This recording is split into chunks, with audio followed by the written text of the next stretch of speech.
دیکھتے ہیں تو وہ ہمارے خواجہ ہند کے راجہ سرکار معین ملت والدین خواجہ معین الدین چشتی حسن سنجری ثم اجمیری رضی اللہ تعالی عنہ کی خانقاہ ہے۔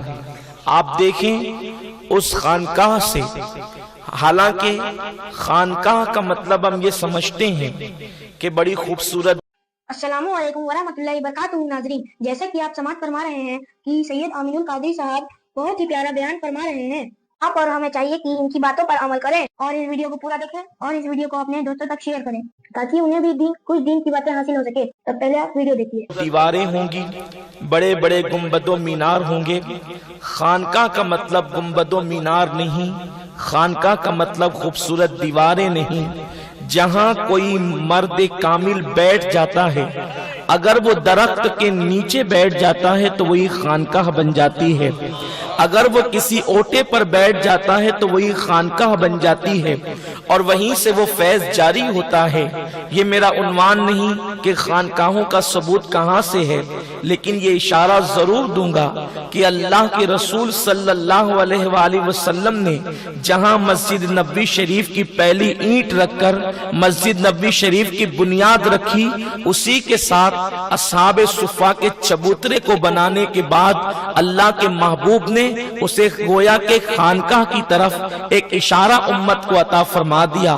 میرے پیارے آقا صلی اللہ علیہ وسلم کے پیارے دیوانوں، مسجد میں سجدے کیے جاتے ہیں اور پیشانیاں مزین کی جاتی ہے، اور خانقاہوں کے اندر دل سنوارے جاتے ہیں اور دلوں کو سدھارنے کی کوشش کی جاتی ہے۔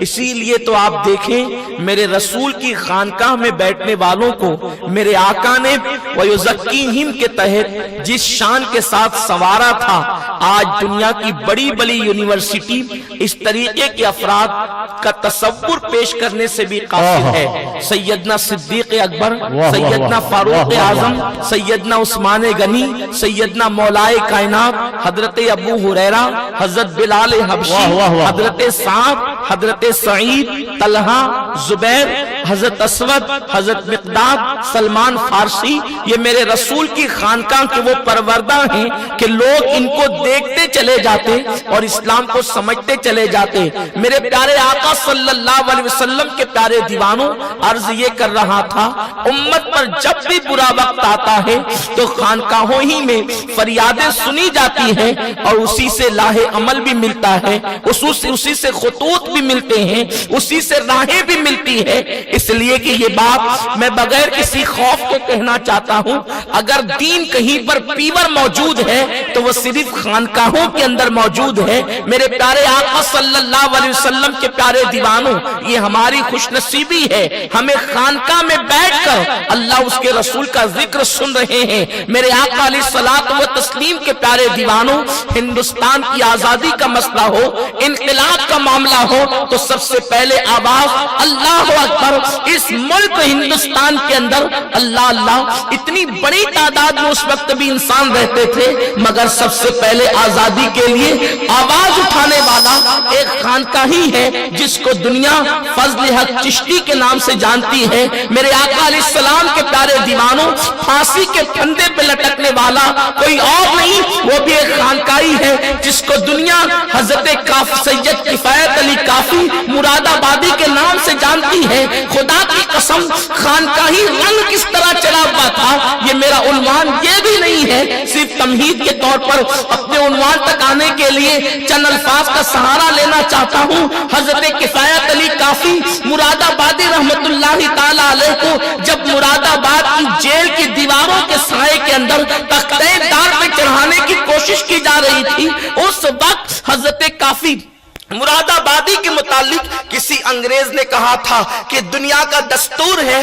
کہ جب بھی کوئی مرنے والا مرتا ہے، یعنی کسی کو قتل کیا جاتا ہے یا پھانسی کے پھندے پہ چڑھایا جاتا ہے، اس کی آخری خواہش پوچھی جاتی ہے، ذرا کفایت علی سے پوچھ تو لو، اگرچہ ہمارا دشمن ہے، اس نے ہمارے قدم اکھاڑے تھے، اس نے ہمیں نقصان پہنچایا تھا، لیکن اس سے پوچھو تو صحیح اس کی آخری خواہش کیا ہے۔ لوگ کہتے ہیں کافی نے نعت پڑھی، میں کہتا ہوں نعت نہیں پڑھی بلکہ نعت لکھی،